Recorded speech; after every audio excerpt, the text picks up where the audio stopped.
Hey, what is up? It is that time again. Once again, we are live, and today is bittersweet because it's the final day of the Limitless Virtual Summit. But I am so excited to be here, and it has been an amazing week so far. Today, we have some more amazing guests, amazing stories, great insight, words of wisdom for you. And we have a last minute addition that's going to come aboard at 1 o'clock, a very special guest who is, someone that I work closely with now, and we'll introduce him a little later. But beforehand, before I bring on my first guest, who is also amazing, and one of the first people I believe that I didn't meet on LinkedIn this week. So I'm going to bring her up shortly. But I just want to say thank you to everyone who has been engaging with us, sharing the event, leaving positive feedback, and tuning in and really enjoying what we have put together. And like I said at the beginning, it was so last minute, and it was just a thought that was brought to me by my publicist Liana, who will join us later today. And the idea was, I didn't know it was going to be like this. And I want to thank everyone who participated, everyone who was here today, everyone who has been here with me this whole week, because without you, this would have been nothing. And the fact that you guys shared your time with me, shared your energy with me, shared personal stories and feelings, and I just couldn't have asked for a better group of people to have joined me today. And without further ado, I want to bring a young lady up here with me because she is amazing, and also she is, oh, I'm sorry, I pushed the wrong button. There we go, with technology, right? So she has been in my life for a couple years now. We met on Instagram, and we met because at the time she was working for, I don't know if I can say the publication, a different publication, and I was an influencer for the publication, and we became friends on Instagram.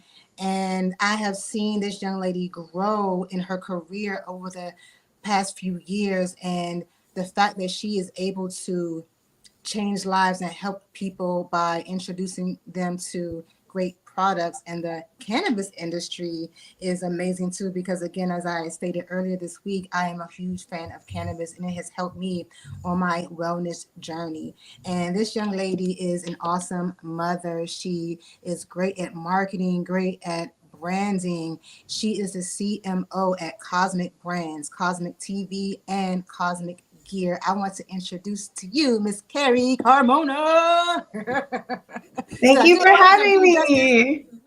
What a warm welcome. Oh my goodness, I'm blushing over here. Thank you so much. You're welcome, and thank you for being here. It is so good to see you, and so good to just keep connecting more with you. And as I said before, you have grown so much since we've met. I know I've changed a lot too and evolved, but just to see the journey and just to be able to reach out to you and to know you is an honor. And before we get into the whole interview, I just would like for you to just tell everyone watching who you are and what you do in your own words. Yeah. Well, my name is Carrie Carmona. Some people know me as Carrie Dimples for obvious reasons. I'm the CMO over at Cosmic Brands, and it's been an amazing journey over here, working with Kirk and AJ and the whole Cosmic team. And yeah, I mean that's kind of what I'm doing now in a nutshell. But I'm an artist first and foremost, and I love creating and. I'm a space nerd, so that's obviously one of the big reasons why I'm over at Cosmic as well. So it's a perfect pair. I get to be an artist in space, and we make great products, and we get to help people, and that's like what I love to do. I love helping people, and having a healthy life, is they say health is wealth, and that is very true. So yeah, I'm just happy to be alive. Hello, because a lot of people didn't make it to today. So, yes, we should all be grateful and happy that we are here. We are able to share ourselves with the world. And you did say that you said you're a space nerd, and with Cosmic Brands, it's the perfect pair. Now, for people who haven't heard of Cosmic Brands, could you tell them and educate them about them? Yeah, so we came to planet Earth in 2019 on a spaceship far, far away, and our founders they're from Oklahoma, but we make some pretty amazing gummies, anything from a high dose to a low dose.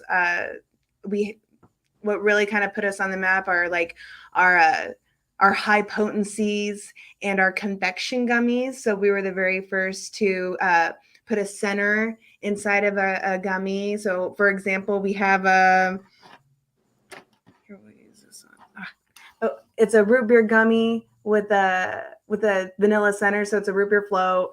We have a caramel apple. We just came out with our fall flavors, so a s'more, so a marshmallow gummy with a real chocolate center covered in graham cracker, and these confections really are just like you.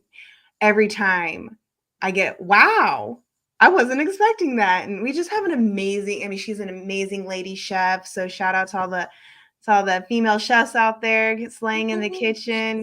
She's really amazing. So we're really grateful. But when you have a great product and you get to have fun and you just get to live your best life, I mean, it comes easy. So that's kind of what we're doing over at Cosmic Brands. But we're coming out with new products. Like we're going to be coming out with a vape line and CBD, and we've had a couple celebrities come forth and they want to do some cool collabs, and we're going to be the first brand to collab with Planet 13. We're making them their own exclusive black I hole love them. gummy, and we're going to bring the black hole experience to Las Vegas. And yeah, I mean, we're just doing a lot over here. We have some awesome gear, obviously, and Cosmic TV is, our in-house agency for Cosmic Brands. But with Kirk and AJ being, the personalities they are, they really get to kind of tell the story of Cosmic Brands, and we get to have fun. We have our mascot Comet, who's our cosmonaut astronaut, and they just get into shenanigans sometimes, but we also like to be serious and tell the stories of our partners, like, Gas Monkey, who, they have monkeys at their dispensary, and they also help children, with rehabilitation with special needs, and, their child being special needs, being able to, share the monkeys with, their patients, and we get to tell fun stories like that, through our platform. So it's really cool. And yeah, that's kind of what Cosmic Brands is all about. We're just Planet Cosmic, in a nutshell. But we make some really amazing out of this world gummies.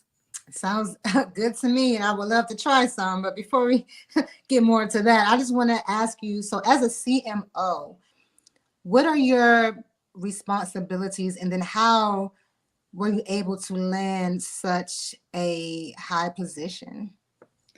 So I was VP over at Mary Jane, which is Snoop Dogg's media outlet, and I had done some campaigns with Kirk and AJ with Cosmic Brands, and I just fell in love with the vibe, and I just was like, I see a huge campaign in my head beyond just like when you do these campaigns with different brands, you're only doing one small scope of the huge picture, right? And sometimes it makes it hard for the agency to be really drive the results that you want with the brand because you're not with them full time. You're doing one little project. Some, especially in cannabis, there's not a lot of teams. Sometimes you are just working with the owners directly. You know what I mean? I mean, you're just working with a couple people and they're kind of relying on you and your expertise. And, I wanted to put my all into this project. So, I mean, I nonchalant, like, walked up to AJ and I was like, put me on the team. And he's like, Carrie, I thought you were already on the team. I'm like, no, like, for real, like, put me on the team. And he's like, consider it done. And I went, met up with Kirk and AJ, and it's been a year, and it's been the best year ever, and many more years to come. But basically, what I do over here is like, I kind of do it year by year. You have a big long-term plan and you have goals and you get with your board of directors and you're like, okay, these are the goals we're trying to hit. And I have an amazing team. And I think it's really important that you have, you know, the full trust of your teammates. I think that's why our engine runs so great. I mean, I'm not great at everything. We all have our own place here, from our CEO to our COO to the CMO. I mean, we all have our strengths and we bring them all together, and it's not just one person, I'm doing everything and I'm the master of everything. And I know there's a lot of people who can, but it's just really hard on and taxing on not that individual, but like if you have something, you have to have some kind of family. I mean, if you don't, I mean, that's, what I mean, then you have dedicated to your work, and I applaud you for that. But having some time to yourself, like being able to have time to yourself, having that work-life balance. And we've kind of discussed that before. And I know I kind of went on a tangent, but that's kind of what I do. Is that's what I do in a nutshell, I guess you could say. Okay, so you pretty much help the brand become what it is and get the brand out there so people can know about the product. Is that kind of okay? Also, and then but again, that's a really high position in the company because you guys are the basis of everything. Now, in your career, because I noticed one thing that stood out to me, you was like, "Oh, I'm happy. This past year has been the best." So, have you had obstacles and ups and downs, or was it difficult navigating through the cannabis industry as a woman? I mean, you're going to go through your ups and downs in this industry. And, I feel like that's one of the big reasons why I don't ever dye my hair anymore and I keep in the grays, is because I want that respect. So I'm just, but I mean, no matter what industry, you got to find yourself. And, life is going to make things happen, good and bad. And you're going to learn from mistakes, or you're going to learn from, seeing other people's mistakes. And you know what I mean? Like, and that, I mean, I don't take anything back of anything. And I think the cannabis industry is unique, and that's why we're so close. When it was black market, I mean, not much anymore, because there's people, this is their first job. They've only known cannabis. But in the beginning, it was all these other people coming from different walks of life and all coming together and making this industry whole. You knew your drug dealer. You just didn't just walk into a store, you know what I mean? So it's like, our community is really close. When COVID hit, I was like, oh my goodness, we're in trouble because we're all a bunch of huggers over here. So, I mean, we've had so many obstacles with, showing the public that we are a real industry. We're helping people. We're not this gateway drug. You know what I mean? So we've had a lot of, that's what I'm saying. You take the good and the bad, right? Like, people, oh, she works in cannabis. Oh my goodness, she's somebody's mom. Like, yes, I am somebody's mom. I'm working hard.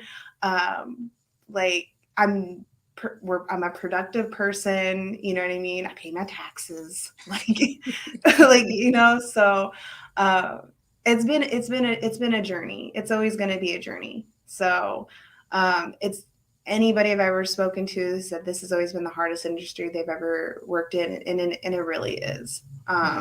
It's going so fast. It's brand new. It's a baby company. I mean, any company in cannabis is a baby company, even High Times. You know what I mean? They're a 55-year-old baby still. I mean, they don't even have it figured out. And they're the oldest cannabis company known to man, right? Okay. So it's like, we all have a lot of growth, so it's just amazing to be a part of this this point of history for the cannabis industry, and seeing how far it's come. And it's just amazing to see. Yeah, it's so surprising too, just because as growing up, oh, don't do it. And then, oh, like you said, a gateway drug, and all of these misconceptions about cannabis and what it is and what it does to people. So, with what you do you educate people on how cannabis can help them medicinally? Yeah. So, I mean, and that's what is so everybody's body reacts differently to edibles. My body is way different than my husband's. I mean, we have, okay, for example, we have these abysses.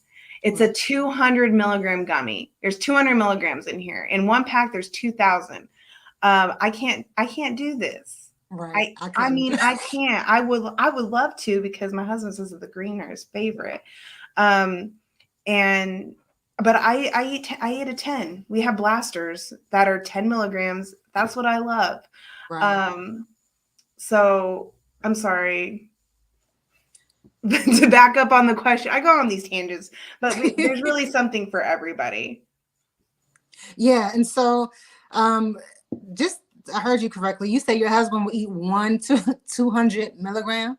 He will eat a 200 milligram gummy. You know, and that's what's great about because Interesting. most packaging, I mean, you can only take 10. So if he Right. wanted to get this dose, he'd had to eat 20 pieces of candy. Right. To get that one, that one. You know, so it's like that's better for somebody to be able to take one piece of candy versus having to take 20 of them. And that's what a lot of these people are having to do in like Canada and, you know, some of these other states, like Right. you're limited. A lot of these like specialty gummies, like the Rocket Pop, Right. here they come in 25s, but most states they come in 10s. Okay. You know, I wish I was in a state where these came in 10s because these are literally my favorite. So I have to eat these Right. uninfused all the time to get my Right. fix because they taste great uninfused as well. But I mean, everybody's body is different. Everybody's going to react differently to medicine. I mean, look at Alice Moon. Her big rise to fame in cannabis is she's allergic to smoke and cannabis. Like she's Okay. allergic. She, you know, tried and try, you know what I mean? So it's like it's a very rare thing what Alice Moon has, but it's good to educate and let people know that everybody's body is going to react different. Right. You know, not everybody, I mean, it took me a long time to eat edibles. Like I'm a traditional smoker, you Right. know, and now that I'm somebody's mom, I don't even really smoke that much flower anymore. Right. I'm Right. vaping a lot, you know. Right. Um, so it just depends like where you're at in your life, what you know, and that's what we also say at Cosmic is exploring your limits. So, you know, I always tell people you can dose up, but you cannot dose down. So That is so true. A lot of people have found that out the hard way. I think we've all been there. Yeah, I've had the I spins have. myself. So, um, Like, oh, I wish I wouldn't have done this. It's too late now.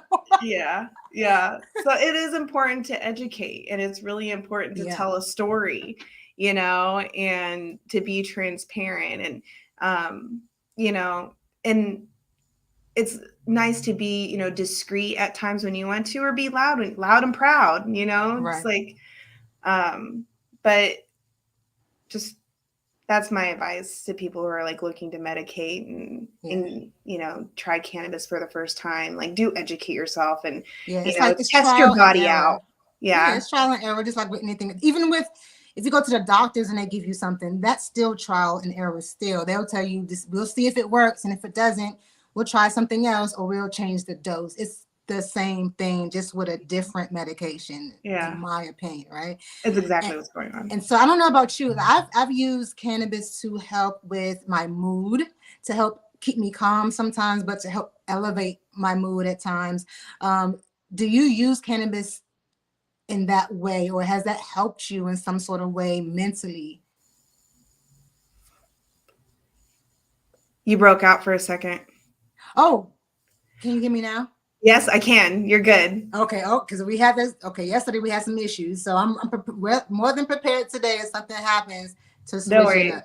It Yeah, was so literally just how it helps your mood and it makes you feel better. And yes, and yeah, I want to know, do you use cannabis for your mood?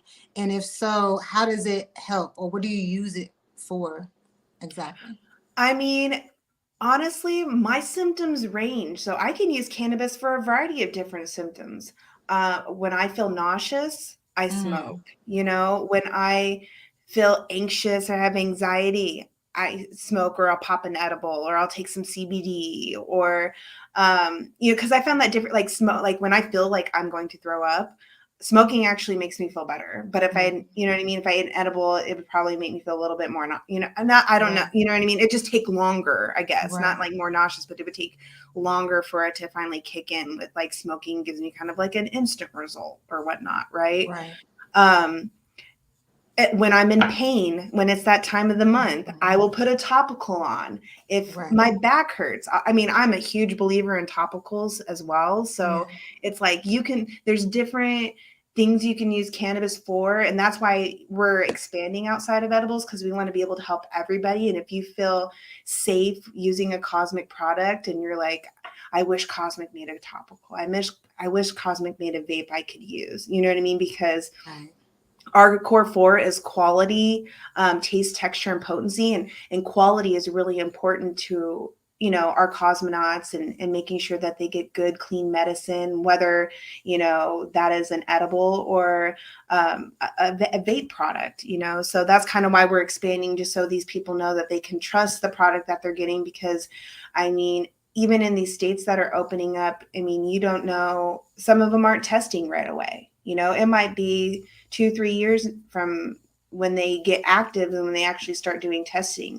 I mean, I know people who will get tested and they'll do an in-house double test. And then I know someone who had to pull $250,000 of product, because somebody put pesticides in their oil but gave them test results that it was clean. I mean, it's really important that you do know where you're getting your medicine from, that you're not getting it, you know what I mean, from we find Cosmic gummies, that are spoof, fakes, whatever you want to call Mhm. them, counterfeits. I mean, we found a random pack in Serbia, Spain, Australia, Wow. Canada, recently a deli in New York. Not a deli though. A deli in New York.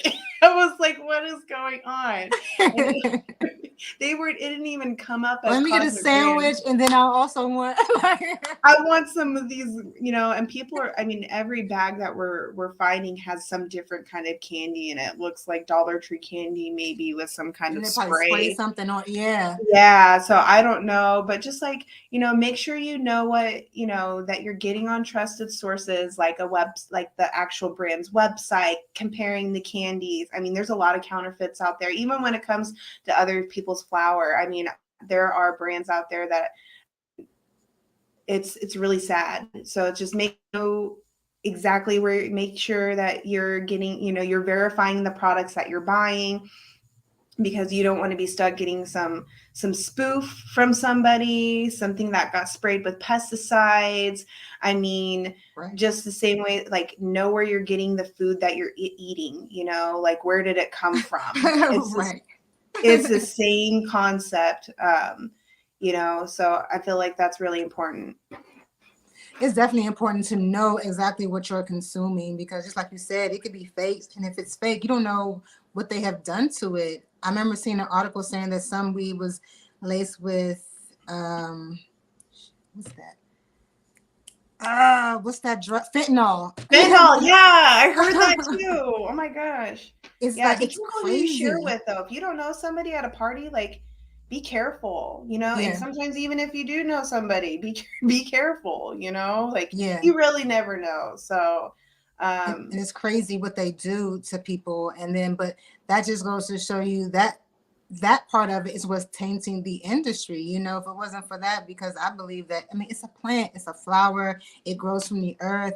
Why is it, almost demonized? Why was it criminalized? Why is this such a bad thing? But then they're celebrating pills. You know, it's people that's Well, functioning there's pill no money addicts. in healing people, Dion. Hello, exactly. You know what I mean? Of course they would do that. There's no money in healing people, but Right. The business is there's sickness and money in disease. sickness, Hmm. So there's true. money in brainwashing people, there's money in getting people addicted, you Oh know. wow. I'm about long-term goals. If anyone's watching you, I didn't even be seeing all the applause. I didn't be seeing some kind of reaction to that because that is so true. Yeah. That is crazy how it works like that. You know, and I tell people that all the time. Like, you know, you don't listen to your doctor, but you've been going to that doctor for over 10 years and you're still taking pills for the same thing. So, you know, that you're not getting better, right? Your dose is increasing. That means it's getting worse, right? Okay. What are we doing here, really? You know, they're Yeah. not getting healed at the same Yeah. time. Well, because the doctors, they get kickbacks from the pills that they sell. Mm-hmm. So it's like Exactly. if they're prescribing all these pills, oh, I'm going to get a percentage. It's, you know what I mean? So Exactly. And that's all they care about, you know? that's all they care about. And unfortunately, that affects the consumer or the patient in a negative way. But that's where people like you come in, or your companies like yours come in to offer something different, an alternative that not only makes them feel good, but it keeps them healthy or can cure or help something that maybe medication doesn't, or maybe the medication is prolonging some sort of issue, you know. Um, and before we let you go, and as we're closing out, um, one of the things I want to ask you or comment on is the fact that you said, you know, we put together this team. You know, when the cannabis industry is like this, everyone works together. And that has been a consensus throughout the week, you know, with being successful, is to have the right people around you and to build a team to help you move further. Now, how important is team and community to you? It's 100% important. You have to have a good team. You have to trust your team members. You know, I feel like that is something that I love the most. I mean, Kirk's like, I trust you, do it, you know? Right. So I know I've been in situations where it's like, no, you're not, no. And I felt like there was a slight miss of trust, you know?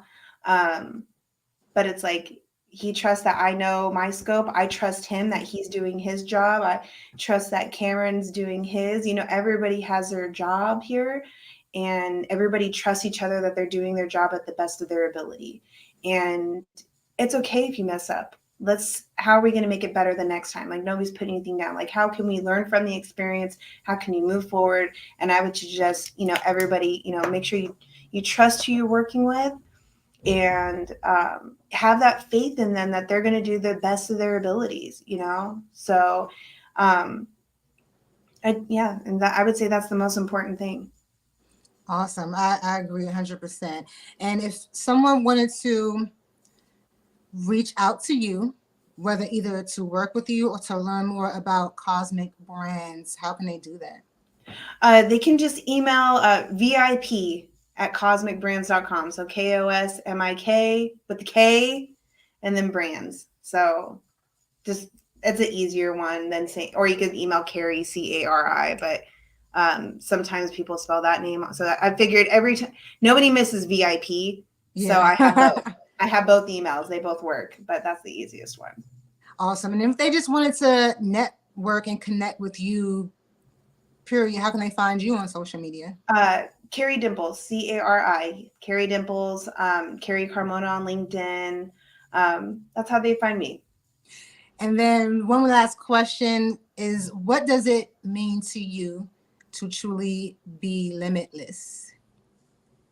Oh man. Just to be in peace, you know, just have that, just letting go and letting the universe take its course. So Yeah. And definitely look, Cosmic Brands can help you feel more at peace. Yes. Yes. Exactly. Yeah, Yeah. man. That's for sure, right? That is for sure. I can assure you this. So I love it. Now, Miss Carrie, we want to bring up our next guest, but if you want to stick around or rejoin later at 1:20, we're going to have an open discussion that's available for any of our past guests for the week. And so you're more than welcome to join if you're available, but I know your schedule was super duper crazy. But again, before you leave, thank you so very much for sharing your story, for sharing your time, and to be here with us today because you could be anywhere, but you are here with me. So thank you. Yes, of course, of course. I'm so glad to be here. This is such a great time. Thanks for letting me share my story. I hope I help you, whoever, whomever, you Yeah, know. I'm pretty sure you introduced people into some new products. If they were just curious about the cannabis industry and how it works, the different things like that about someone being allergic to smell. All these things are great tidbits, and the more we put information out there, the more people will gravitate. So it's all just spreading the word, helping, healing, and all of those things. And that's what we are aiming to do because we want people to feel limitless. We want people to get their network and level up and elevate in all forms and fashions. So that's what we are coming together to do. And I appreciate you and thank you so very much. And you enjoy the rest of your day. Have an awesome, Yeah. amazing weekend. And we'll be talking real soon. We'll talk soon. Happy Yes. Friday. Thank you, you too. Thanks. Bye. Yay. So that was Miss Carrie Carmona of Cosmic Brands. Ladies and gentlemen, I am so excited about today. And then my energy is up there and I'm just, it's so many great things happening and the support and the love that I am being showed. And it's just, it feels so good and I appreciate it. Don't think that it goes unnoticed, because if it wasn't for you, there would be no me. And I'm here to spread the love, spread the joy, and to help transform mindsets so that we can all feel limitless.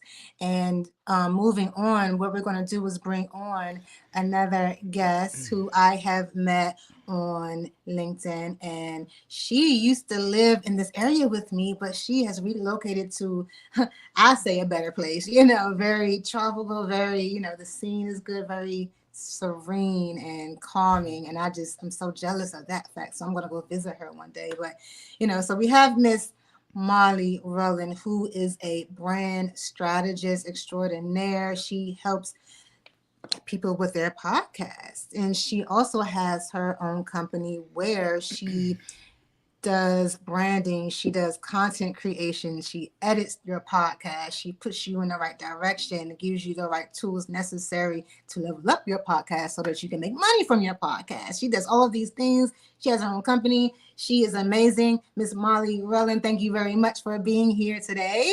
Oh, thank you so much. You're such a joy. Well, not to be ironic, but you really are. You're such a wonderful, beautiful human. So thank you for including me in today. I Thank you. I appreciate it. appreciate that. And I had to reach out to you because we were already connected and we had spoke before. And when I was putting this together, I'm like, oh, I got to get Molly to come on here, or see if she would like to, I should say. So you were always in my mind, and hopefully moving forward, we can do more things. And the next time we do something like this, we'll get more sponsors next time because after we show them this and the great quality of guests that we have had this whole weekend, people are just going to flock to us. And before we go into the interview, I would like for you, in your own words, just please tell everyone watching who you are and what you do. Thank you so much. Well, I have like a normal elevator pitch, but I think the most important thing is I'm somebody who owned a business for a lot of years and made a lot of mistakes and devalued myself constantly and made a decision to change that and formed a new business and educated myself. And so part of my business is content creation, brand strategy, digital content, right? So podcasts, going on other people's podcasts, short form video, websites, etc. But what my passion really is taking what I've learned and empowering more women in particular with that information so that we can make more money, so more women can avoid making all the mistakes that I made for too many years because it almost took me out of the game and then I wouldn't have been able to provide value to others. So I could give you the nice version, but the real version is I'm somebody who got it wrong for a real long time, who would like to help other people get it right quicker.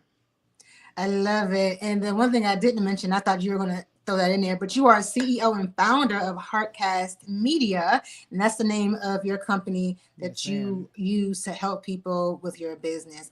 And you have been doing this for a long time, so you are an expert at what you do. So let me ask you, the first thing is, what have you noticed that people need the most when they come to you? Ooh, direction. Okay. I think that as entrepreneurs and business owners, you're constantly just tackling the next thing that comes. And now we got to do LinkedIn Live. Now we need a new website. Now we need, and you're just running through the woods, with your machete, knocking things out as they come. But you really need to have intention. And so a lot of people, they want to start a podcast. They know it's good for business. It's in their budget, but they don't really have a goal. Like, what is the podcast accomplishing? If you want to interview entrepreneurs, why? What does that have to do with your business?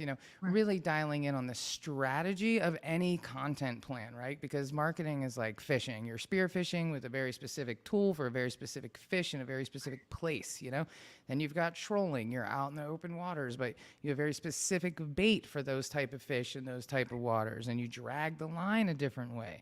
And then there's casting a wide net, and marketing, where you're just catching anything and see what you get. And marketing is the same way. So you really have to dial in on, if you're a nonprofit, then your CTA should be like getting more donors. If you're a political organization, the CTA should be getting people to sign your petitions. Like, what is really the goal? Because you can't measure your success if you haven't identified the target. And so how can you at the end of the year look back and say, well, we accomplished something if you don't even know what you're setting out to accomplish, other than like checking another box, right? Okay, we have a podcast. Okay, but let's talk about why. Oh, and that's amazing that you pointed it out that way, because, I have been there. I'm still there where it's like, okay, what do I do next? Because it is just me. So like we said before, without a team, sometimes we do get lost. And then that's when we need someone like you to say, all right, look, this is what you need to do. This is how you do it. This is how we execute this plan. Because again, we go into this blind, or just saying, oh, this is something I want to do, but not necessarily knowing how to do it. Now, how did you get to the point where you knew that this is what you wanted to do? Well, I owned a company called One Love Massive in Washington, D.C. for 22 years or something, 21 years, a really long time. And I managed artists, and we supported community through art, music, and culture. So we managed 160 artists. I recorded 85 bands, 23 go-go bands in 1 year. I mean, we were all in. And it was a beautiful life, but it was just, I was pouring from an empty cup. It wasn't sustainable. If you ask a lot of people, it was successful, but that's because I was pushing that boulder uphill. Literally. I mean, people assumed I had a trust fund or I had all this money, but I was actually managing 4 Airbnb units every day and cleaning them myself and using that to pay the rent in the recording studio. So, everybody likes this, the overnight success, right? Another overnight success.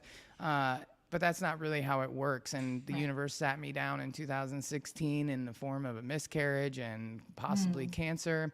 And, I wasn't taking the hints from the universe to just sit down. So the universe sat me down and said, you need to make some choices.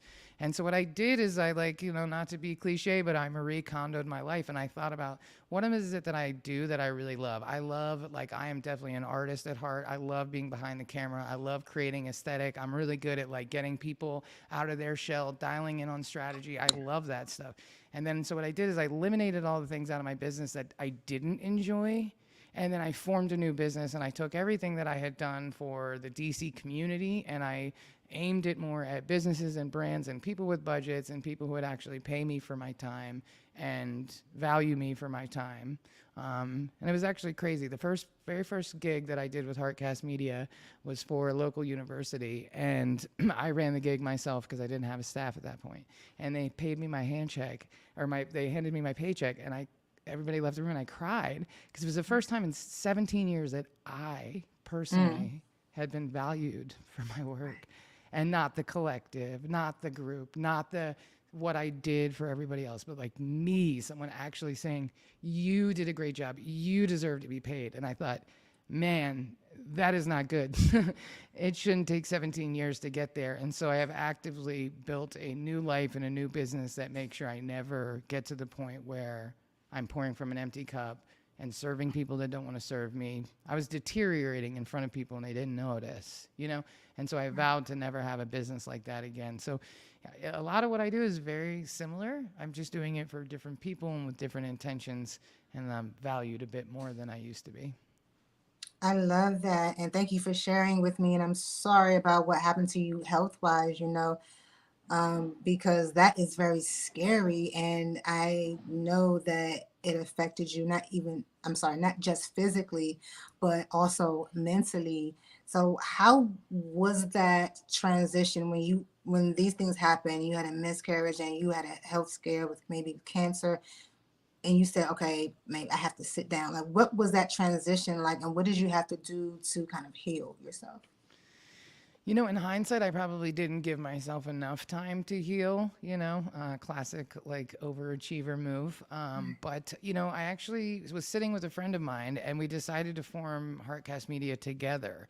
And she was the business side. I was more the creative, aesthetic, get stuff done, networking, marketing, keep the engine moving. But I don't have an MBA. I didn't go to college. I don't have any on paper business credentials other than running one for 20 years, Yeah. relatively unsuccessfully, but nonetheless.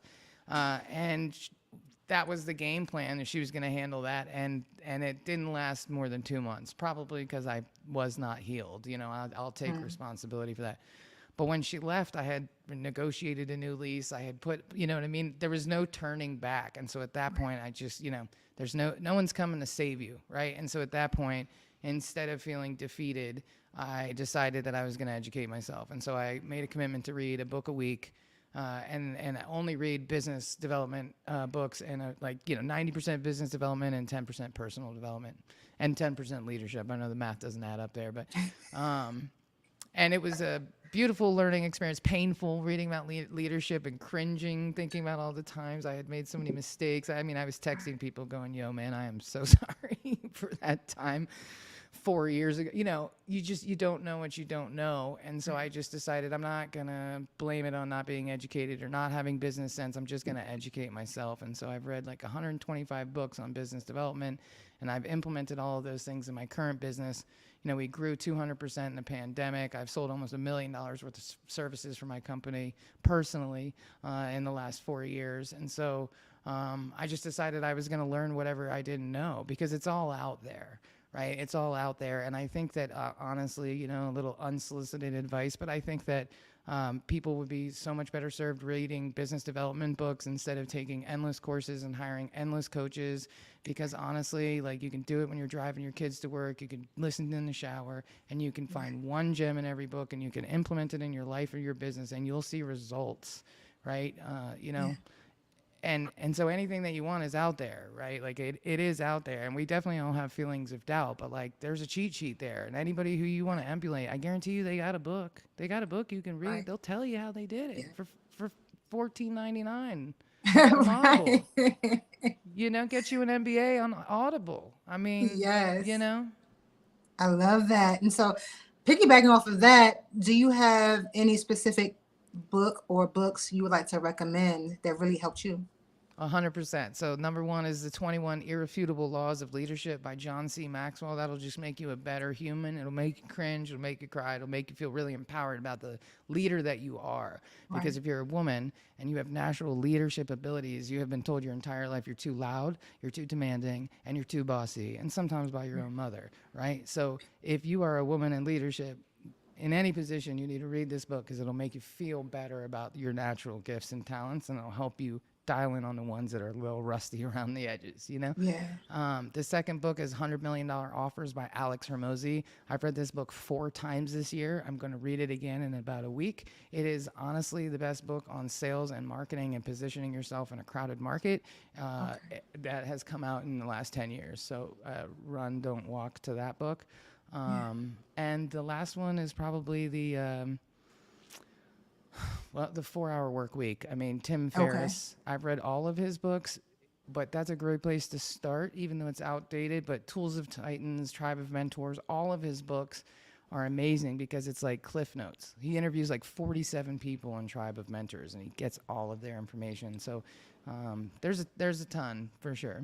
I love that. And that's one of the things that what similar to that when you say you interviewed like 47 people, and another young lady talked about Think and Grow Rich and all of these other books, and these people is some, it's what I want to do. I'm like, oh, this is amazing just to be able to interview people like yourself, different experts, to see how did you become the way you are today. How did you get through? How did you become successful? What advice do you have? This week has been just like that. And then, some of the commonness of everything is building a team. It's investing in yourself. It's knowing that everybody goes through the same, they go through stuff. So, but we have to keep moving forward.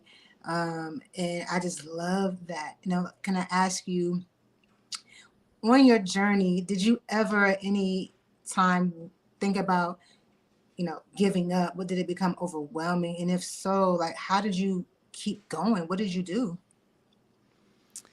You know, I don't. I've never thought about not. I can't imagine what I would do with my time if it wasn't what I do now. So I've never Right. thought about not doing that as an option. Maybe doing it differently than I've done it before. Okay. As far as like personally not giving up, I mean that's an investment in self, Yeah. right? And just making the decision. For me, I know when I am having my hardest days or hardest weeks, that's when I do go pick up an Audible because, one of the most impactful statements I read, is that the human brain has like 50,000 or 70,000 thoughts a day, and more than half of them are negative. Some of them are like, don't eat that bread, it's moldy, so it's not like it's not all bad. Your brain's trying to keep you safe. But a lot of it is also thoughts that you've already had. And when I read that, I thought, oh man, that really like hit a nerve with me, because how often do you put on the same reggae mix or the same whatever, and you just you don't even realize like the self-limiting conversations that you're having, or you're replaying an argument you had. Your brain is not really your friend sometimes. You know what I'm saying? Yeah. For real. Yeah. And so I find that when I start to I'm feeling kind of overcast and I don't really have a reason why, that's when I put on a book and I actively listen. And the second I start filling my head with some better information, the second I let go of whatever it was I was, constantly spinning in my brain that wasn't really serving me. And that really helps. And I think that's an important conversation because, even with my business growing and things being good, and I live in Costa Rica, but you can still be sad in a beautiful place. And ain't nobody got out of this pandemic not having lost a whole lot in the last few years. And so I think it's really important to talk about mental health and business. Yes. And somebody can be successful and super sad, right? So it's Yes. not transactional. One of the things we talked about this on our call last week, but imposter syndrome, like I hate imposter syndrome. I'm sick of that shit. I want everybody to stop talking about it, because it's actually a tool of white supremacy and the patriarchy if you really want to trim it down. Like there's nothing wrong with you, right? And as business owners, we're like, oh, I have this syndrome because I don't know how to price my products, or I have a syndrome because I'm having doubt. But really, if you saw a whole lot of black women winning every day in C-suite making tons of money, you would never doubt yourself. If you saw people who look like you every day winning, you would never even think to yourself that this is not for me. Yes. And so there's absolutely nothing wrong with you. It's the environment that's been broken. Why do we doubt ourselves? Because there's not other women in the room who look like us winning. We constantly see examples of the patriarchy in full swing and white supremacy in full swing. And then now we've adopted this, like, I have imposter syndrome. No, you don't have anything. There's absolutely nothing wrong with you. Okay, these are just normal feelings of not self-doubt or whatever, right? Like if you really want to break it down, imposter syndrome is when you have accomplished something great, right? 2 women in the 70s came up with this. When you have accomplished something great and you don't feel deserving, that means I handed you an Emmy on stage and you say, I didn't deserve it. Not feeling like you know how to run your business is not imposter syndrome. So we have to stop volunteering ourselves, saying that there's something wrong with us when there is absolutely nothing wrong with you at all, right? You want to get over imposter syndrome? Read a book. Go read $100 million offers. You're going to forget all about that noise in your head that you're not enough, because you're going to be reading Alex Hormozy's words and you're going to be writing it down going, oh my God, I know exactly how to price my product. Oh my God, this is brilliant. I'm going to push pause and go for it. You're not going to be thinking there's something wrong with me because I don't know what to do next. right? And as long as we keep volunteering ourselves, is there something wrong with us? Then it's impossible to move forward. And so I kind of want to be like, the good angel and the bad angel. I want to be the one that's like, no, there's nothing wrong with you. Like, no, like picture me in your head. No, there's nothing wrong with you. Go read a book, go find a way. Ask somebody how they price their products, but don't volunteer yourself as having something wrong with you, because there's not. Yes, I love that. And that was so well said. Let me tell you, like, I love every last word of that because, yeah, again, this is why we call it limitless, because we are our only limitations. It's not, but when you say things, I always say words are things. So when people say, I would say, don't say you're sick, say that you're healing and you're getting better. Don't claim that you are sick, and there's certain things when you change what you say about yourself, it starts changing the way you think about yourself, and it starts changing the way you feel about yourself, and then everything starts to change, right? And so you nailed it. That was well spoken. And what advice, piggybacking off of that, would you give other, not just women, but I'm going to say women right now, because that's, what would you say to them if they were feeling like, oh, I don't know what to do, or I feel imposter syndrome, I don't feel worthy? What can you say to them to encourage them, to make them feel better? There's lots of places you can get support. Like you can join a mastermind. Like I'm in a mastermind with a guy who owns a podcast company exactly like mine. He lives in North Carolina. I was introduced to him through somebody else. We hit it off right away. Every Wednesday at noon, we meet together and we talk about problems we're having with our clients, products we can price. We share information. I built his website. Right? He's a competitor. I built his website because there's enough money at the table for all of us to eat. So if we work together, we solve each other's problems, we help each other out, we lean on one another. Fantastic. So, let go of the idea that your idea is super unique. Now, you shouldn't hang out with people that are known to hijack ideas, but not everybody's out to steal your words or your business. Find other people in your position. There's networking meetings, there's like women's groups, there's men groups, you can find a place of people who are like-minded, who are trying to build your business, right? So even though I have lots of friends and connections, it's not the same as being able to commiserate with another business owner in real time. Right. And read lots of books. I can't stress that enough. And one of the greatest, the greatest takeaway that I took from reading all those 125 books is always take the straightest path to the money, right?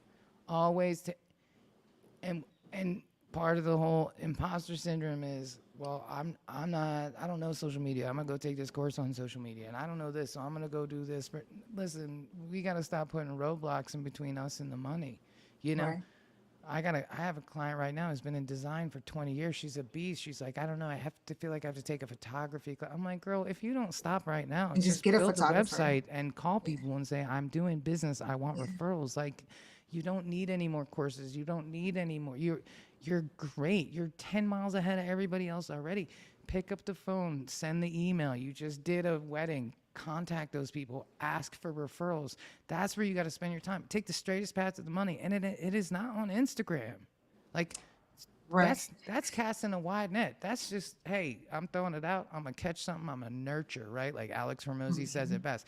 There's stages of social media and content marketing, and number one is you don't get leads from social media. All your social media is doing is nurturing your current leads.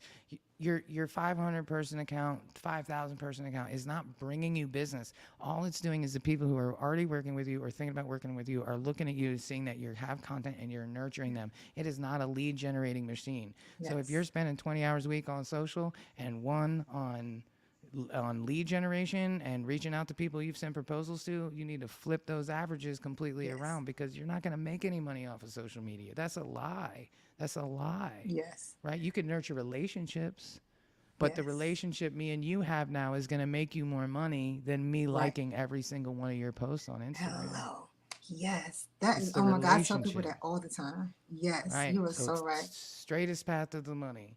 This is why she's the expert, ladies and gentlemen, okay? Because I tell people that all the time. I'm like, I'm not on LinkedIn anymore. I'm sorry, lie. I'm not on Instagram like that anymore. Now you see me promoting other things, but I focus my intentions as far as lead generation more so on LinkedIn, because that's what people are there for. And I tell people, you can get some likes on stuff, but are those likes going to convert to anything? Are they going to be a client? Are they going to get some sales? Probably not.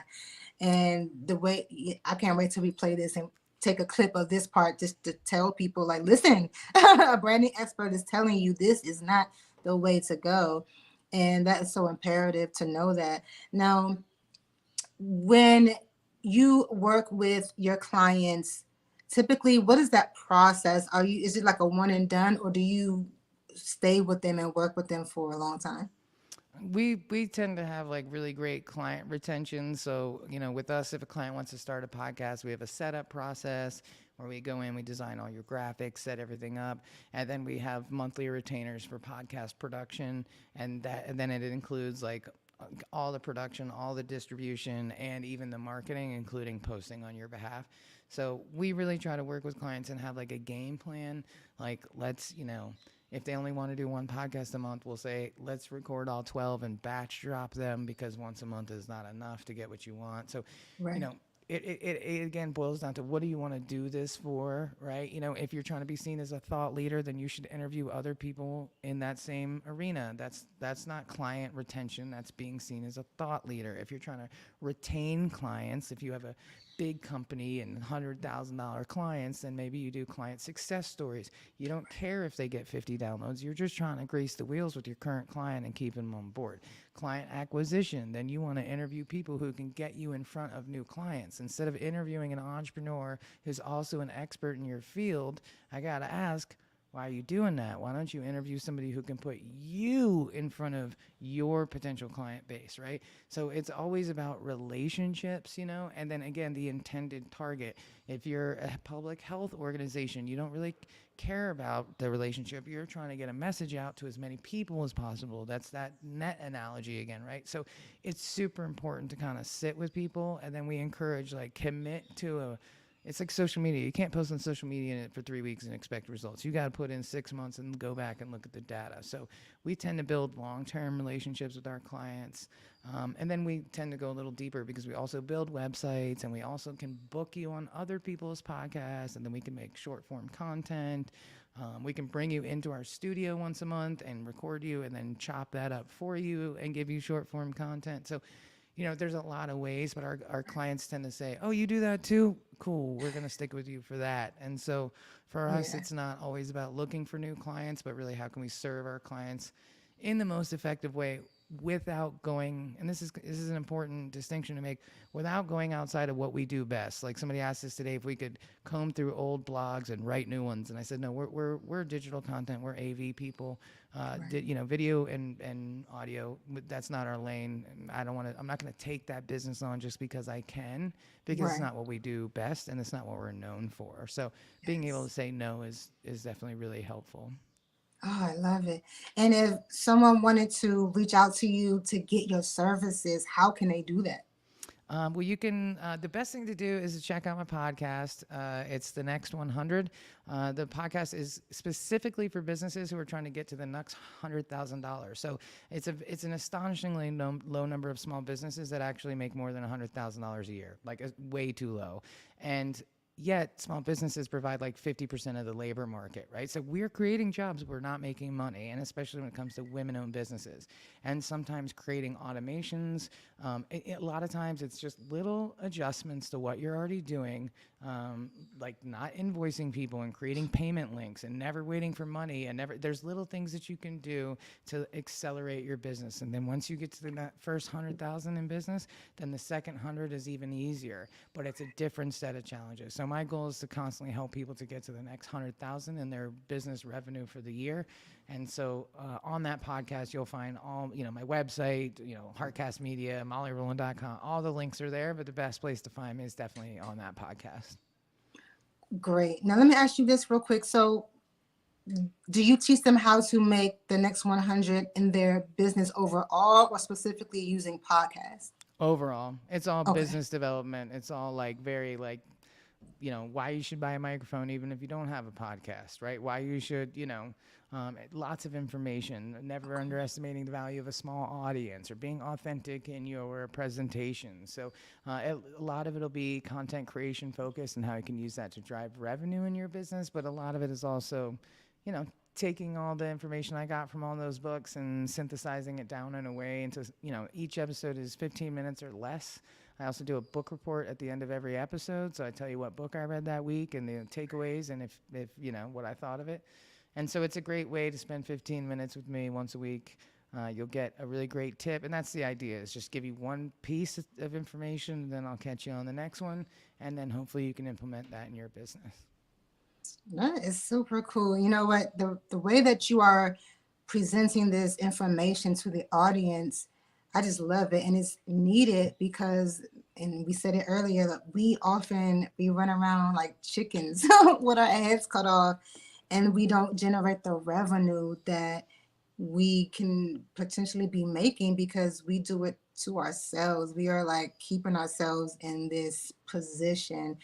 And this is why I always tell people it's so important to invest in yourself. Like you say, you invested in books, you invested in, training courses, everything that you're doing to make you better. You don't just stop learning. You don't just stop growing. You have to keep doing it. So before you go, also, what does it mean to you to be limitless? I've heard you ask a few people that this week, and I've been thinking about that a lot. And I think, just as you said, your limitations are literally your own. You can do, if you are what you think you are, and if you believe you can, then you can. And so being limitless, I think, is a constant journey of self-awareness, and improvement. And that looks like something very different for every single person on the planet. And my journey is not yours, and vice versa. So it's not a race, and don't compare yourself to anybody. But the more you believe in yourself and the more you focus on the things that are working, the easier all of it gets. Because at the end of the day, the only thing stopping us is us. In fact, real quick, they did this, the Navy SEALs, right? Like, they're like the most, badass guys on the planet. They run around, they jump out of planes, right? And the Navy was trying to figure out what do they have in common? Because some of them are 5 foot tall, some of them are 7 foot. Nobody looked alike, and so they spent all this money and they did this huge test to see what it was, and they determined what made a Navy SEAL over the other one, and it was a positive mental attitude. The guys jumping out of the plane, making jokes, saying, "I'll see you on the bottom. Get me a beer." Those guys made it. The ones who looked over and said, "I don't know," not Navy SEALs, right? So it's not how smart you are, what you look like, how tall, how big, how little, none of that. If you believe you can, you can. Yes. Whether you say I can or I can't, you're right. Right. That's what I tell people too, that's how it works. And you have been such an amazing guest, just like, everyone else. And I'm not surprised. And the jewels you have dropped are amazing. And I just want to thank you again and tell you how much I appreciate you being here. And again, this is because we're launching a Kickstarter tomorrow because I'm developing an app just for networking and for community building, and to have your resources all right there in one place. Like you said, networking with like-minded people, that's what we are here for. So I just look forward to what's to come. And again, I thank you so very much, Miss Molly. You enjoy your day. Have an amazing weekend, and I'll talk to you soon. Thank you so much. Thank you. Take care. Bye-bye. Yes. All right. So that was our second guest of the day. And now I have a super duper special guest today that, was last minute decided he wanted to join. And I'm super proud of that. And I want to thank him so much. So I'm going to bring him up so he can speak to everyone. So I want to welcome everyone, a philanthropist. He's a father, a grandfather. He's the DC mayoral candidate. He has a foundation called Don't Shoot Guns, Shoot Cameras, and so many other things. He's a comedian, but I'm going to let him talk to you guys right now. I want to bring to the stage Mr. Rodney Red Grant. Hey, Team Red. Team Red. Oh, you said it best, man. It sounded funny when you said grandfather. I was like, oh yeah, I'm a grandfather. I had to bring it up, I can't just leave out. I can't leave out everyone. Right, I'm a young grandfather, man. It's crazy. But no, I love my family. It's a great time right now. Of course, for those who don't know, I'm Rodney Red Grant, independent candidate running for mayor of Washington, D.C. It's about 20-something days left before the general election, and we like where we are. And it's a it's a powerful thing to be running as an independent candidate for one of the biggest and greatest cities in America. And I don't take it lightly. Yes. And oh, is it me again? Or did you? Oh, there you go.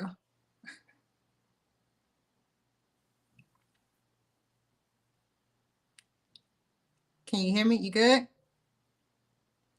It's okay, ladies and gentlemen. Technology again. Oh, yeah. So he'll be back. But yeah, technology can be a bitch sometimes. But here we are. But yeah, running for mayor of DC on November 8th, Mr. Rodney Red Grant. And while he's getting together and coming back, I'm going to stall for time, okay? So thank you guys for watching us so far and tuning into our amazing guests. And if you don't know, yes, I am also a volunteer with the Rodney Red Grant campaign for mayor, and he is coming back right now. There we go. Sorry about that. Yay! There you go. Go sorry ahead. about that. No problem. My wife called right when you said her name. You know, she called. Hey, Noelle. So, and that's the only thing about StreamYard. You know, as soon as you get a phone call, it's over. But no, it's a great time right now. I love my team. I got some of the smartest people in politics around me, and it made it a very easy transition for me. So I always tell people to make sure you go to grantformayordc.com. Make sure you're voting. If you know people in DC, make sure they're voting. Make sure that today is the first day you can start dropping your ballot off in the ballot box, and early voting through absentee ballots. And it's just a good time right now. I'm so excited. You should be. So I'm going to say when you get into office, you will be the first independent candidate to make it as mayor. Is that correct? Yeah, I'll be the first independent mayor of Washington, D.C. Woo! Yeah, that's big. I already broke a few records in Mayor history already, being the first independent candidate to ever make the ballot who wasn't a sitting politician. Also broke records in history with getting more signatures than any other candidate. And I mean, I'm just truly blessed to have a good God on my side and showing me so many things. Shout out to God. I know, right? Hey, guys, shout out. Shout out to God. So this is, this is major, and we all know that you have had a great career. Now, what made you decide to take on such a big, important position such as mayor of DC? Well, I was called to run for mayor of DC. My career and my background is in business and working as an executive over at Viacom. I think I was being groomed for this position even before I even knew that I was going to run for mayor. But I saw our city and what we were going through, and I saw a lot of people being forgotten about, and I felt like it was my civic duty to get involved and not just stand on the sideline and talk about what is being done without trying to get things done. So I made an announcement on May 15th of 2021 to run for mayor. It's been incredible. Then we have the biggest grassroots movement ever, and it's something that took on its own civility and became bigger than life. And I'm glad about that, because when God gave me the vision, he didn't show me like how every step would be. He would just say, trust me, and if you trust me, then I'll show you the steps. And he's been showing me some miraculous steps to be in this position. And that was down to me and the current mayor. And I like our chances. Yes, I like them too. Now, let me ask you, for anyone who hasn't been following the campaign, what are you looking to change in the city of DC? Well, I want to make sure that, our young people are empowered to succeed, first and foremost. We have a lot of things going on in our city, and our young people need to be hugged and loved and put energy into and equity into, and showing them things so they can be incredible leaders in the future. I want to make sure that our seniors are empowered to succeed. Our seniors are the backbone of our city. they work so hard to create a great city, and sometimes they're being forgotten about. And I want to make sure they're incorporated back into our society, and we don't forget about our seniors, because they have the wisdom that we need and the knowledge that we need to keep us all going. And then I want to make sure our displaced and returning citizens are shown the love, care, and respect that they deserve, and our city is safe and affordable to live in again. And I want us to, be in a position where we can break down the barriers that have been separating us as residents, because that's important to me, that we all try to be on one accord.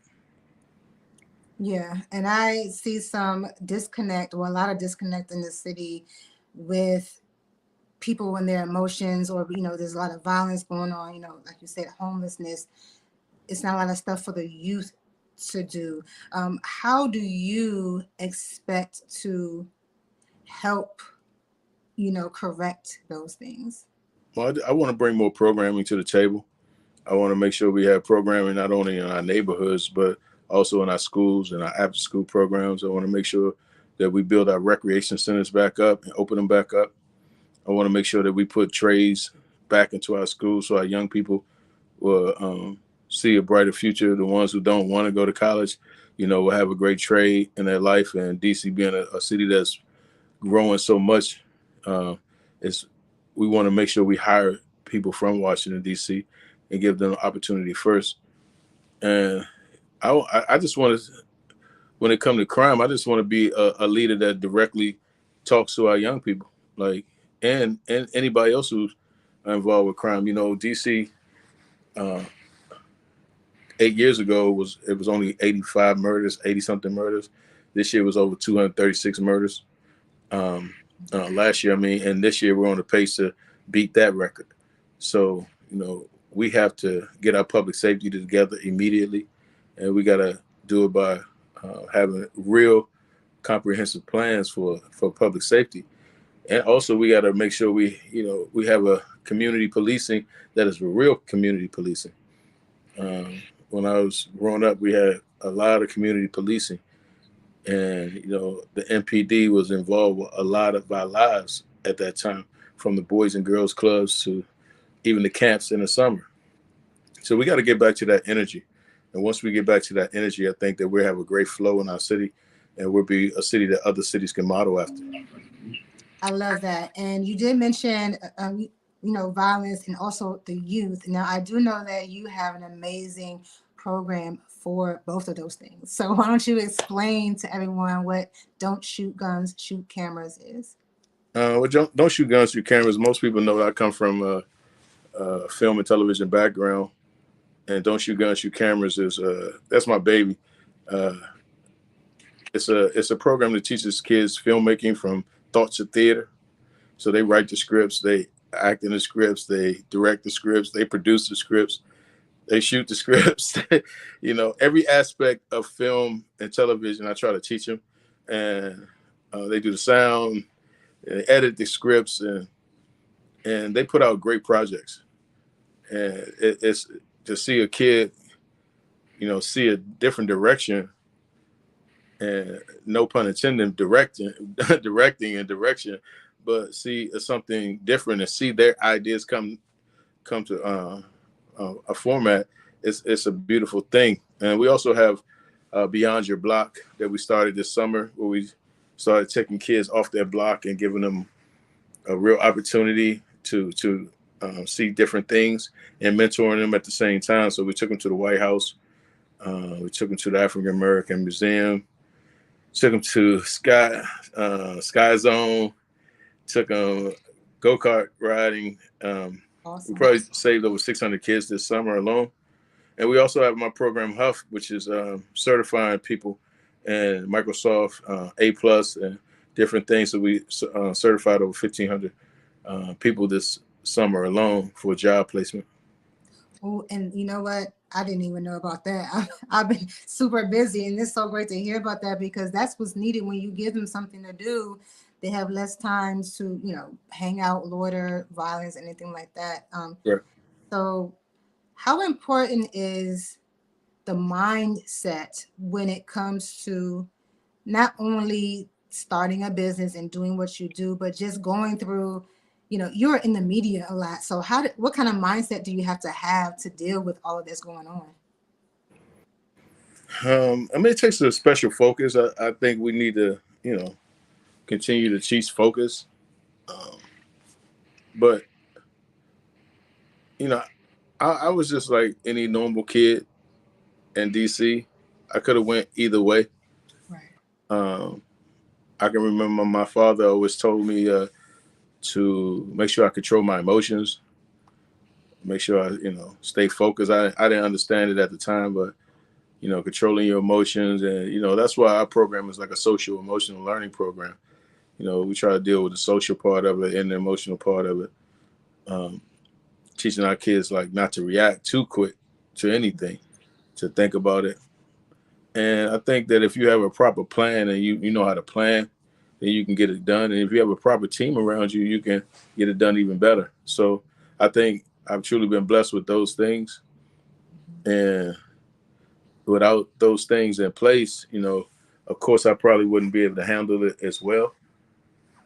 But I think my background in itself, being on stages in front of millions of people and never knowing what their spirit is like or their attitude is like when they come into an arena or a comedy show, club, and being able to give them laughter and spirit and energy. I just think that's who I've been born and bred to be. And I'm just glad I can handle situations. But I'm a human also, so it takes a focus. I always tell people you gotta meditate.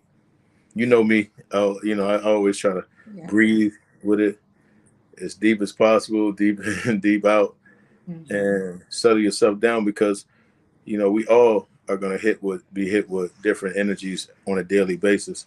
It's just how you handle them. Well spoken. And this is the type of person, you guys, that we need in office. Someone who is relatable, someone who is good in business, someone who is good with the youth, someone who creates programs, right? And so what I want to ask for you is, if people don't know why they should vote, if they don't know how they can help you, if they want you to be in office, or if they don't live in DC, what can they do to ensure that they help you so that you can be elected mayor? Well, I mean, I just think reposting, liking, and retweeting and sharing the story of what's going on. This is a Super Bowl of elections right now going on in Washington, D.C. Um, they didn't believe that we could be in this position. We did the whole time. And it's a story in itself. So we would like, just to, repost. Make sure you go to grantformayordc.com, and you can donate. I always tell people I'm a independent. I don't get money from no big corporations or anything. I get money for individuals. So, and if you can donate to the campaign, that'll be wonderful. I beg and plead you to, and just be encouraged to get involved with your civic duties also, whatever they may be. It can be as small as coaching young men and women, or going out on the weekend and picking up trash. I mean, we all got something to do civically to be involved with this program. But I always tell people to make sure you just know who I am as a person, and I feel like our city right now is being mismanaged, and people should vote for me because I'm a better manager, and that's what I do. That's um, my whole cliche is to make sure I manage things good, manage relationships, manage our services that are going on in the city, and work with people in a proper way so we have the morale and to want to come to work. Just be great to our individuals, and that's just the type of person Red Grant is. So I really appreciate you allowing me to come on and jumping on, and congratulations for everything you're doing, Joy. It's a beautiful thing, and keep connecting people. I appreciate you, Mr. Grant. And before I let you go, because I know you were super busy, if there was a young man, it could be a young woman too, but if there's a young man that's coming out of DC or doesn't know that he can be a mayor of the city or to be successful, what advice would you give him? I would tell them to listen to the people that are older than you. Make sure you listen to your mentors. Don't shun people off like, man, you don't know nothing. Yo, you know, those are the people that you really want to listen to, and make sure you study. You know, research. I had to research how become a mayor, and it once I researched it, I was like, oh, it's not as hard as it sounds. But you do got to put the work in. It's all about the work that you put in. Don't let nobody unfocus you. Not even your friends. If they doing something going left, you go right. Or go forward. I always say keep going forward.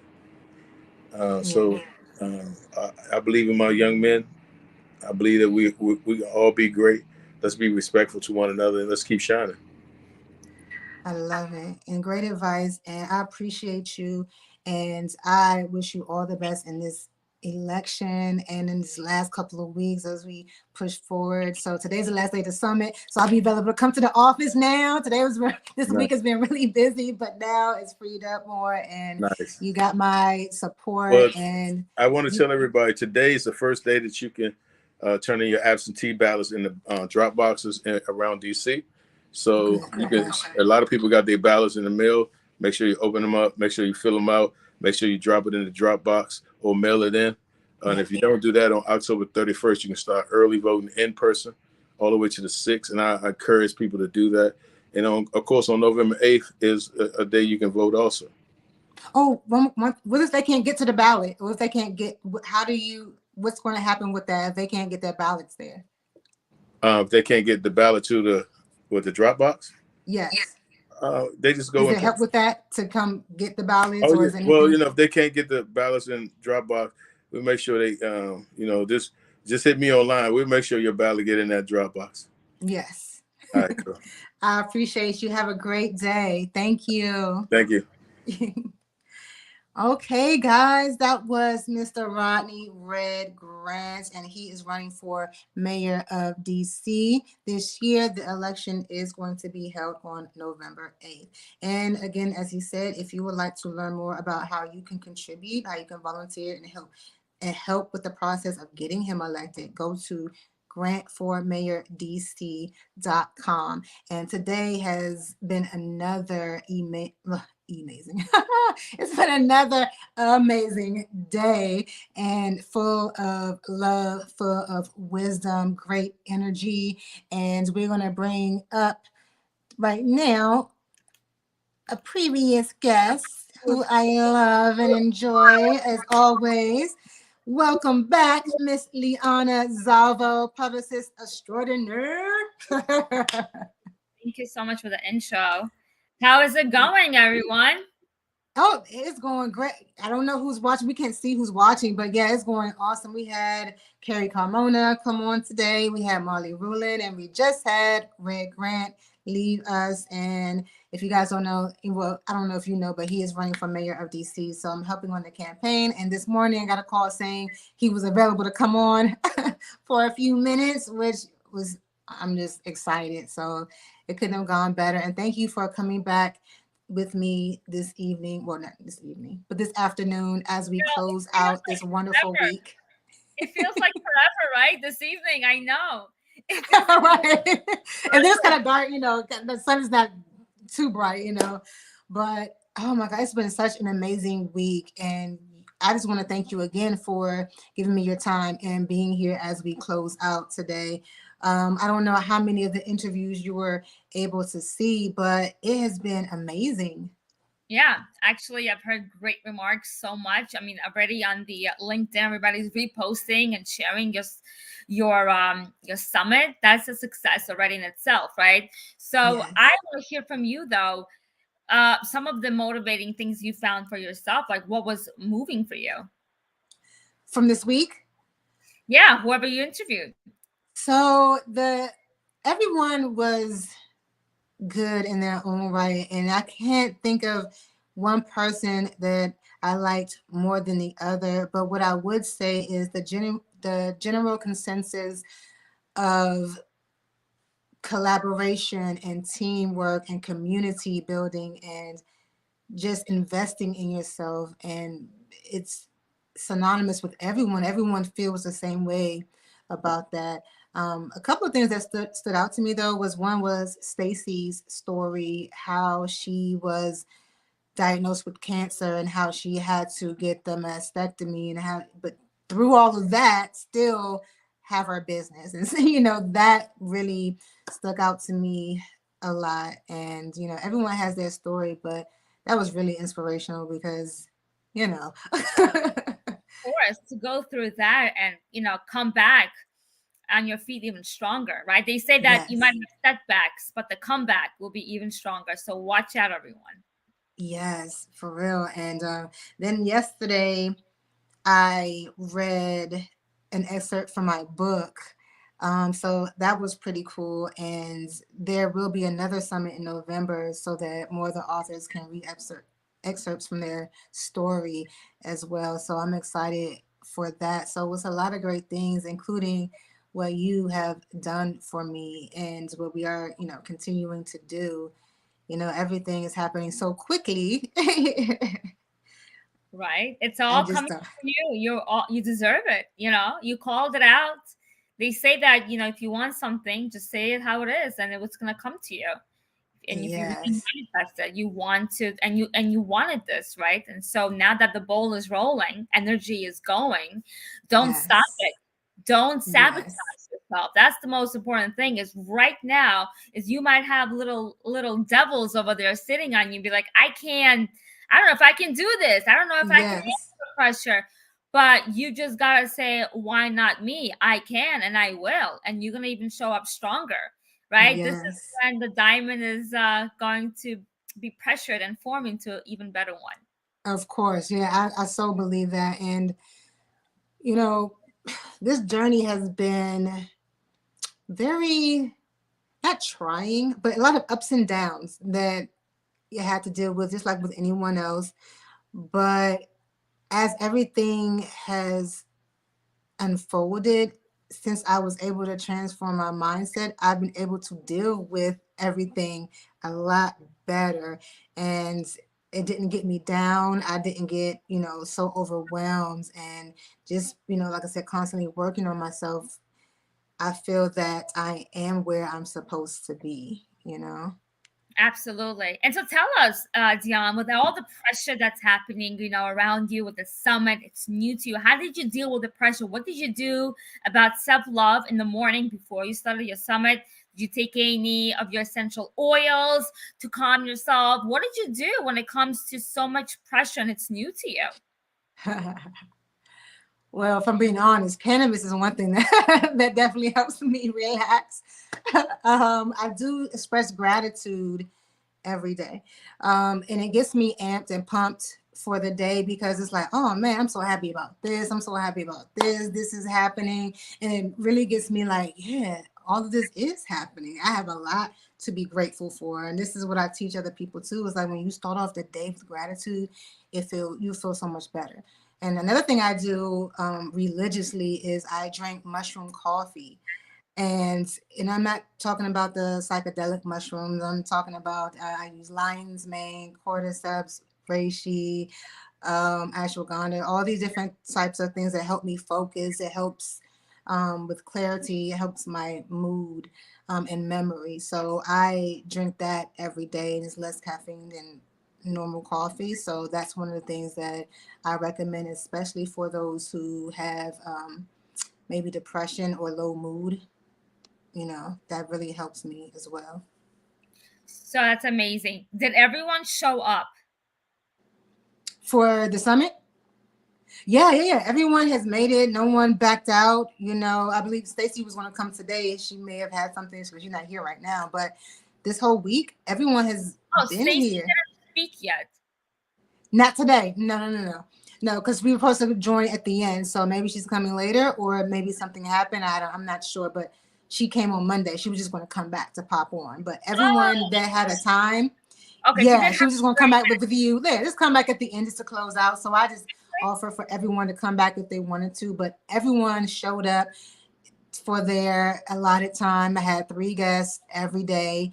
We had Walter that came in twice. You have been here, this is your 3rd time coming back. So, it's just amazing because, like I said, you guys could be anywhere, but the fact that you guys came and But this is supported my job, though. this. Don't get it confused, girl. I'm your publicist. I'm your publicist. Yes. I have to be here. And yes, it's my pleasure and honor, but this is my job to walk Yes. you through and to be here, to be your guiding light and to encourage you, right? And hold your hand, basically, right? That's what I do. Yes. And Even then though just I went global, I still treat my agency as a boutique. I hold your hand and I make sure right, that I have to reciprocate, right? Everything I get back right, from you. So it's like this respect for you as my client, and not to say, all right, I can't make it for whatever reason. right, You know, right. I had the worst excuse today from someone who was supposed to join my Zoom call, and she said her computer crashed. But And then you have a phone I have a phone, exactly. So it's like you're saying you're running because a she texted you, so she has the phone. So she has the phone. right? So I'm like, I don't understand. Like, you want me to share your story in the press and you really want me to take you seriously. But when you act and your actions don't coincide with what you say you make per month, right? And you have to be a really high-end businesswoman, then Right. please make sure that, there are no excuses. You take action, right? Oh, And I believe that because everything you've asked me to do or said, Dion, you need to change this or tweak this. I'm like, oh, okay. I'm taking notes. And I'm like, right. I got it. I'm going to come back. And then if it's not right, let me know again. Like, you can't Of offend course. me because I want to be better and I want to learn. And that is your expertise to help me be better and to teach me. So I'm open to all of that. And if someone is not recognizing that, or, maybe they're not ready, or because again, this is limitless. That was a limit for her because she didn't still make the additional effort. Like me, I'm like, oh man, like yesterday my technology was going in and out, so I had to let me switch to my phone in the middle of the summit. And Constance messaged me later and was like, oh, I applaud you for not stopping. You kept going no matter what happened, and you still came back with a smile, like nothing changed. And it's like, yeah, I have to pivot, or I have to make adjustments as they come. You had to find a different way to adapt and quickly. Yes. Right. Yes. As with Amazing. life. Also, you're quick on your feet, which is very important, to be quick on your feet when it comes to being a business owner the way you are and the founder of Joy Luck Club. So tell the audience what you foresee for all the summit. Where are we taking it next? Like, where do you want it to go? Ooh, great question. So one thing we're going to do is we're going to put this in the app and make it available to everyone. We are going to separate everyone and edit it so everyone has their own individual interview so that they can have, and then when you go to the app, you can say, I want to hear the interview with Liana. I want to hear the interview with Stacy. Like, don't have to watch the whole thing. Also, we are going to do this again. The next time we are going to have sponsors and make it bigger, and maybe a different platform so it's more interactive. So we want to make it bigger. This is just the teaser, the beginning, so you can see what it can be. And already it's so amazing and so great because of the level of experts that I was able to get on this platform. So imagine how it's going to be the next time we do it. And then everyone on this platform, I am reaching out to next week to make them honorary members of the Joy Luck Club so that we can continue to expand and promote our businesses and help each other and get resources and level up and elevate. Yeah, I think that you should, just my advice, everyone that spoke, right? You should, as you said yourself, you will give them a membership, right? I'm not sure if that's going to be continuous membership or maybe for 6 months they have access. Oh, it's going to be a year. A year. With the year membership, yeah. So for a whole year, and actually I'm gonna say longer than a year because it's going to start January 1st, but it's going to start now. So then they have the January, the whole 2023. Right, they're in beta right now. Okay, yeah. Yes, so and also have access to the beta version of the app. So the app is going to be invite only, just like Clubhouse when they first started. So you have to be referred in, and then once you are referred, you can get the membership and have access to the content on the app, be able to communicate within the app, get your resources, promote your business, and that sort of thing. Amazing. Yeah, I'm so excited Me for you, too. your journey to success, and so many people that you're impacting, your positivity, your light, you're shining onto others. Thank That's what's you. most important. And your smile, your contagious smile. So, Thank you. Thank you. Thank you. Yeah, I'm just so excited. And, I couldn't have asked for, better timing of everything. And one thing I have noticed is that everything is kind of just falling into place, or everything that I've asked for and say, you know what, I want to do this, or I'm going to do this, it's happening. And I tell people now, when I say I'm going to do something, like I'm going to do it, whether it is me or I can get the help to do it. But no matter what, if someone doesn't help me, if I can't find the person, it's going to get done, because I'm that determined, and I want to make that much of an impact on the world and leave a legacy behind when I'm not here anymore. And so I want to thank you for, getting me to the next level in my journey, because you definitely leveled me up, and I'm going to keep going because there's no way I'm going back. I always say that I'm not never going backwards, ever, ever, ever. It's not gonna not gonna happen. absolutely. Exactly.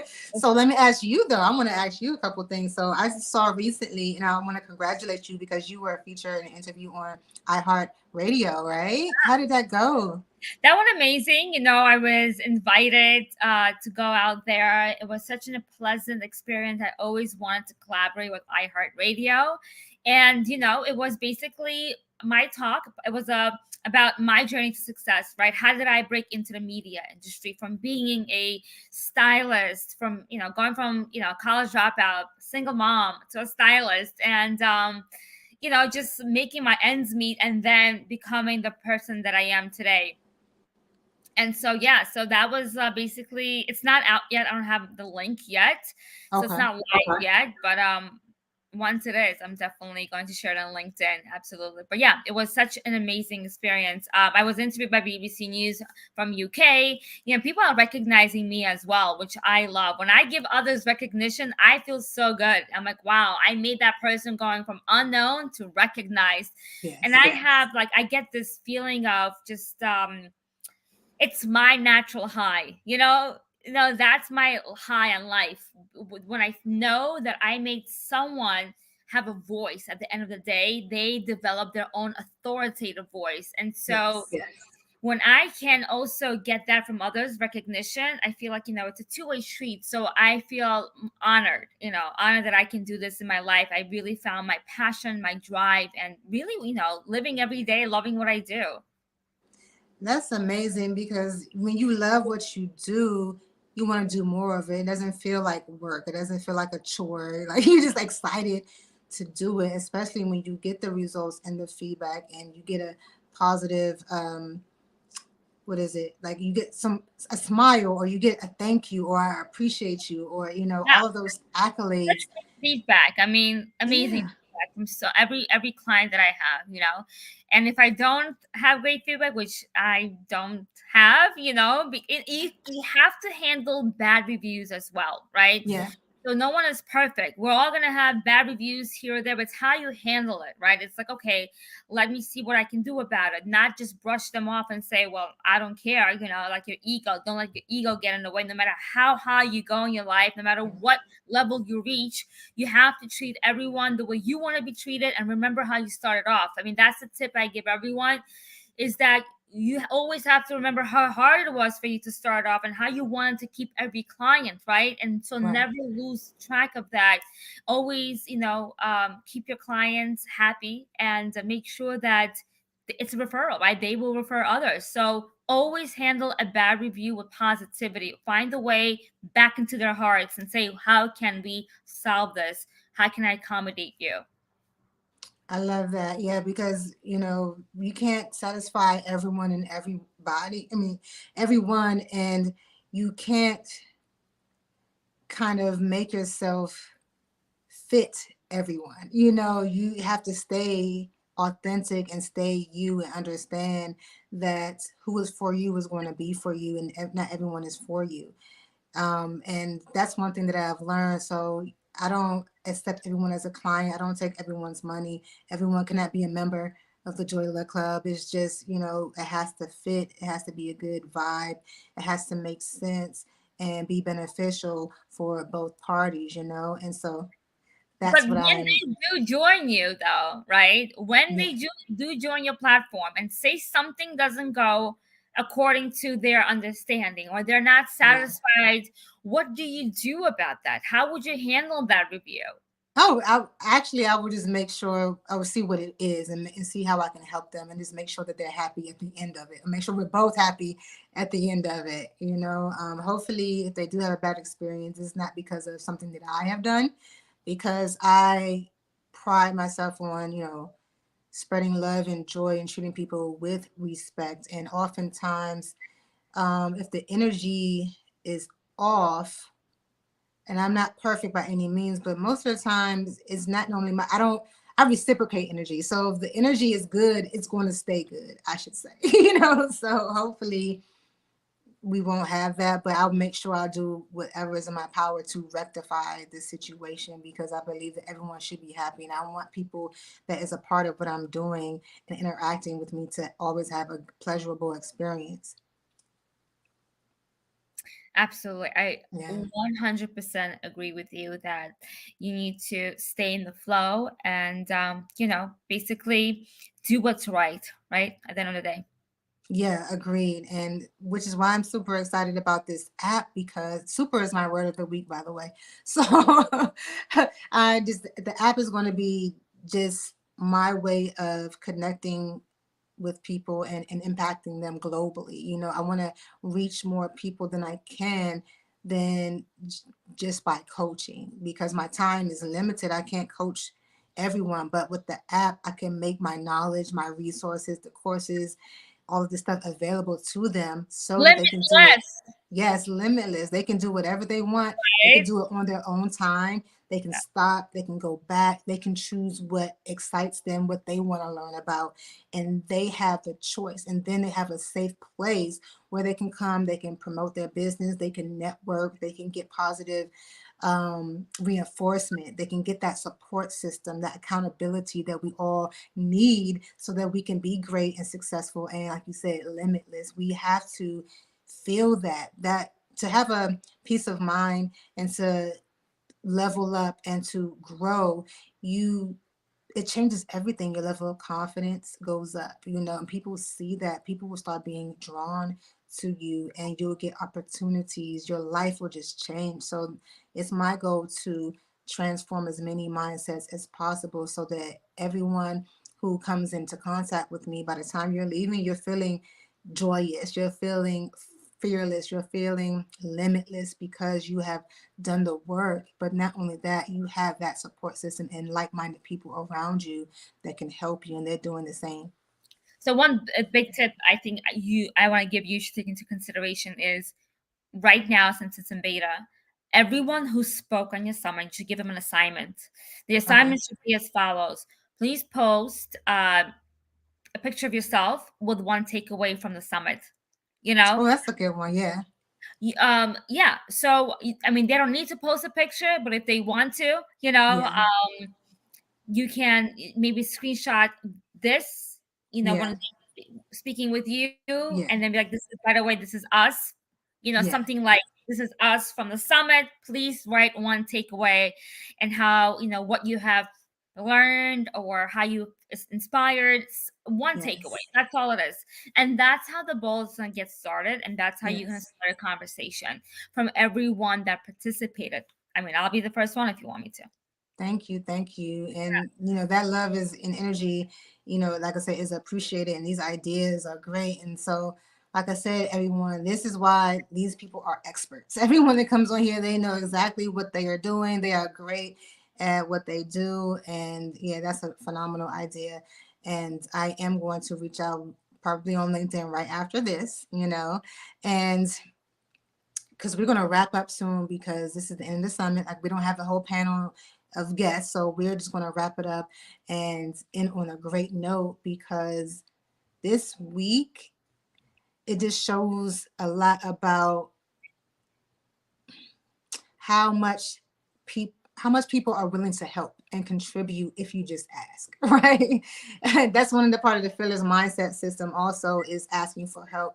And we a couple of people spoke about that earlier, is, closed mouths don't get fed. And if you don't ask, no one knows what you need. And you guys agreed and said, yes, I will do it, right? And that is important. But not only you guys wanting to promote yourselves, you guys are willing to give words of wisdom and advice and encourage and empower other people to become limitless and to reach for their goals and dreams. And that is very important. But that is what the Joy Luck Club is. Those are the type of people that I want to surround myself with. That's the type of people that everyone should want to align and surround themselves with, is people like you guys, because that's how you can become limitless. That's how you can become more successful and move forward in your career or even in life. 100%. I totally agree. Yeah, and I thank you for everything. I'm looking forward to next week. There's a lot of good things happening next week, and I'll be posting about it, and creating more content, because now that the summit part is over, now we're just focusing on the Kickstarter for the next month. So it's gonna be a lot of content coming out, a lot of lives going on, a lot of reels and different things coming out to help promote this, so that we can get the support that's needed, so this app can get done and be ready for you guys to start becoming more limitless, and joining the Joy Luck Club and being a part of this movement that has been created. And yeah, that's it. Friends will always be there to help you through the journey. Yes. Hi, Henry. Thank you for watching and supporting. And also, I'm going to reach out. I forgot before we go. I'm going to do a giveaway. So I'm going to go through all of the comments and the reshares on the platforms and see who has been engaging with us, because I'm going to offer one lucky attendee a free year membership with the Joy Luck Club as well. And so that will be announced on Monday, and I will send a message and probably maybe make a new newsletter, a special edition newsletter on Monday for everyone, for a recap of the event with the streams to watch the replays. Amazing. I'm excited for you. Are you done with this after we get off? Oh yeah, because Stacey didn't come. That was just the wrap up, is for us to come in this close out for today. I do need to talk to you though about everything in private. How do we do this? Say it again. I want to speak to you in private. Oh, okay. So yeah, I'm just going to end the live and just give me while we wrap up. So everyone, this has been an amazing week of the summit. Please go to all the platforms to watch the replays. If not, it will be available in the Joy Luck Club app that is coming soon. Please support me in this journey by supporting the Kickstarter. And the donations start at just $5 freaking dollars. $5 footlongs, $5 on a 5 items on a dollar menu. It's just $5. That's one coffee. Yes, I know, right? Isn't that sad? That's that whole coffee costs $5. So you can do it, just $5, so we can change the world. I cannot do it without the help and support of you. This is why I'm doing it. And thank you for everyone who has joined me today. Let me pull up everyone's names, because I don't want to leave anyone out when I'm doing this, because everyone has supported me this week. And yeah, hold on one second. Oh, and also I forgot. Yeah. So the book, The Midst of Chaos, will be out October 31st. So just follow so you guys can see that, so you can hear my story, joy and pain, in which I am going to make an extended version and actually create my own book from that. So, just be on the lookout for Dion. Okay. So going back, I want to thank Sharice Thornhill Goldson. I don't know why I keep messing up her name, so we're going to say it again. Sharice Thornhill Goldson. Thank you. Thank you, Stacey Butler. Thank you, Regina Robinson. Thank you to Joshua Rayford. Thank you to Otha Smith III. Thank you, Ms. Robin Hatcher. Thank you, Ross Clark. Thank you, Rachel Lee. Thank you, Dr. Constance Craig Mason. Thank you, Carrie Carmona. Thank you, Molly Rowland. Thank you, Walter Maxfield Jones. And thank you to Liana Zavo. All of you guys have been amazing. I also want to thank Rodney Red Grant for popping in today. Almost forgot him. Don't want to forget that. So you guys are amazing, and we will release these clips for you guys so that you can see what you have missed. If you missed it, you missed a lot, so make sure you go back and watch the replays. And everyone, enjoy the rest of your day. Have a very productive rest of your year. And if you are looking to level up and elevate, make sure you contact us so that we can help you become limitless. Okay, and that is it. DeAndre out.